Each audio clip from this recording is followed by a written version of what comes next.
Stones are headlining 2 shows at Soldier Field later this month. And if you're a fan of the band or music history, a new book shares rare and never before seen photos of the band. The Rolling Stones icon spans 6 decades, countless tours, and album covers by 17 different photographers. We're talking to one of those photographers now, Garrett Mankiewicz. He was the Stones' official photographer in the late 60s. Good morning. Thanks for being with us. Hello, Robin. Nice to be with you. Oh, pleasure to talk to you. So talk about how you first met the Rolling Stones. I'm sure a lot of people wanted to get access to them. How did you manage to gain access and get to know the band? Well, I was working with Marianne Faithfull around the time that she had her first hit, As Tears Go By, which was written by Mick and Keith. And the Stones were managed by Andrew Loog Oldham, who managed Marianne as well. And he loved the pictures I'd taken of Marianne, and he asked me if I'd work with the Stones.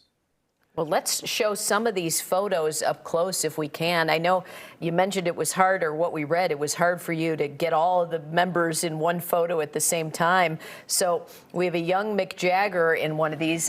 Let's show that one first if we can. Can you see what we're looking at there? Can you tell us, there we go, tell us about this this one. picture? There we go.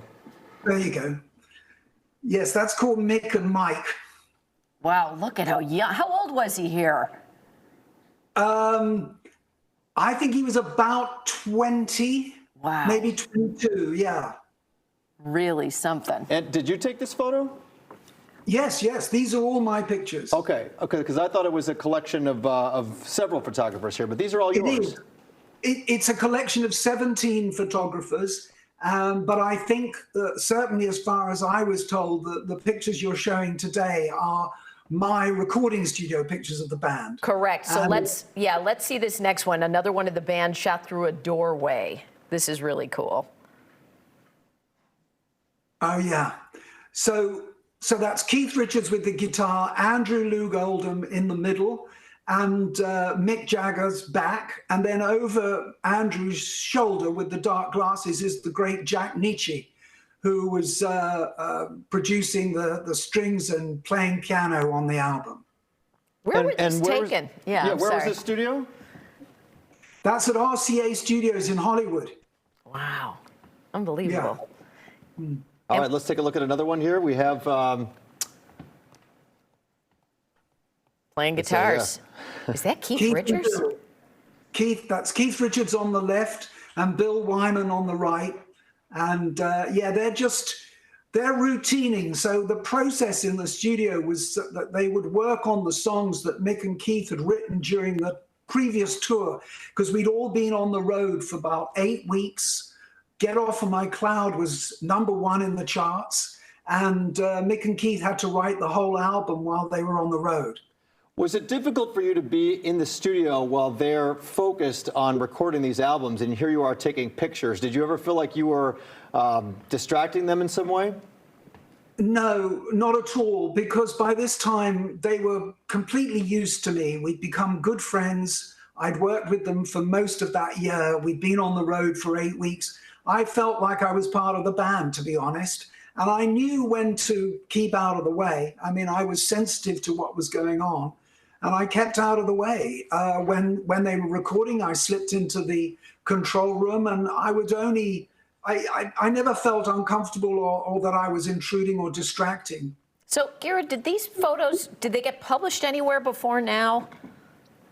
Some of them have been seen before in my books and other places. A lot of them have never been seen before. And it's a great tribute to the Stones, a photographic tribute, really, with 17 different photographers covering all aspects of the Stones' career over, 60-odd years. It's unbelievable. Yeah. It's really, I couldn't have picked Keith Richards out of a lineup. I mean, you're not used to seeing Keith Richards not looking like Johnny Depp doing Keith Richards, I guess, right? I mean, it's with that baby face, it's unrecognizable, right?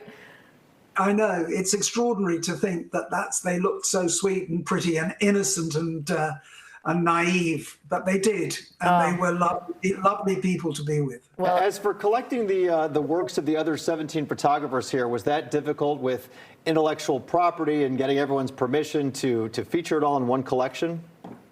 No, that wasn't an issue. Everybody was, I think, very happy to participate in the book. And the publisher coordinated that. ACC Books coordinated all that. And it really wasn't a problem. And I was just delighted to be one of the contributors. Well, for more, you can check out Garrett's website and follow him on Instagram. And the book is The Rolling Stones Icons. Thanks for being with us. It's a great pleasure. Thank you. Thank you.